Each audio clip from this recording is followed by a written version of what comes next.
जय हिंद दोस्तों, मीरा भाईंदर में एक बुज़ुर्ग व्यक्ति की हत्या की घटना सामने आई है। वो बुज़ुर्ग व्यक्ति की missing complaint Kashimira police station में 16 सितंबर को लिखाई गई थी। बुज़ुर्ग व्यक्ति का नाम विट्ठल बताया जा रहा है। 17-18 तारीख को बुज़ुर्ग के परिजन और पुलिस दोनों मिलकर उनकी तलाश में जुटे हुए थे। सीसीटीवी फुटेज खंगाले जा रहे थे। फिर उसी दौरान एक सस्पेक्टेड सीसीटीवी फुटेज मिलता है। वो बुज़ुर्ग व्यक्ति एक सलून में जाते हुए नज़र आते हैं, लेकिन वो बाहर नहीं आते हैं।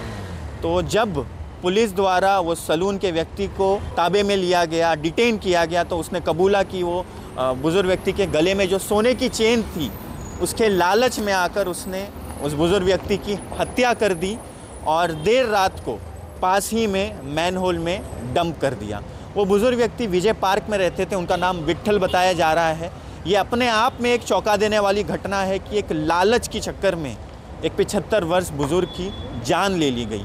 आरोपी को पुलिस ने गिरफ्तार कर लिया है और आगे की कार्रवाई की जा रही है। आइए देखते हैं इस संबंध में डीसीपी राहुल चौहान जी ने क्या कहा। 16 तारखेला काशीमीरा पोलीस स्टेशनमध्ये विठ्ठल तांबे वय 75 वर्ष यांची आमच्याकडे मिसिंग नोंद होती। मिसिंग नोंद होताच 17 आणि 18 तारखेला मिसिंग व्यक्तीचे नातेवाईक व पोलीस यांनी वेगवेगळ्या ठिकाणी शोध घेतला। त्यांनी वेगवेगळ्या ठिकाणचे सीसीटीव्ही फुटेज चेक केले असता त्यांना 18 तारखेला एक सस्पेक्टेड सीसीटीव्ही फुटेज मिळाले।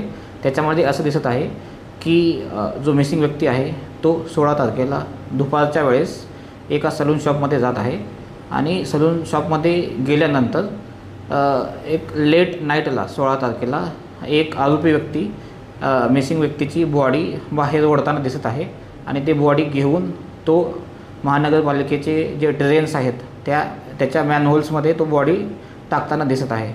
त्यानंतर आम्ही जेव्हा ते सस्पेक्टेड व्यक्ती आहे त्याला आम्ही जेव्हा ताब्यात घेतलं आणि विचारपूस केल्यानंतर त्यांनी कबूल केलं की मिसिंग व्यक्ती ही 16 तारखेला दुपारी त्याच्या शॉपमध्ये आली होती आणि मिसिंग व्यक्तीच्या गळ्यामध्ये जे सोन्याची चेन होती ती घेण्याचा त्याला मोह झाला। त्यामुळे आरोपी व्यक्तींनी मिसिंग व्यक्तीचा गळा दाबून हत्या केलेली आहे आणि हत्या केल्यानंतर त्यांनी जे बॉडी आहे ती महानगरपालिकेच्या ड्रेन्सच्या मॅनहोल्समध्ये टाकलेली आहे आणि आता आमचा ह्याच्यामध्ये पुढील तपास चालू आहे।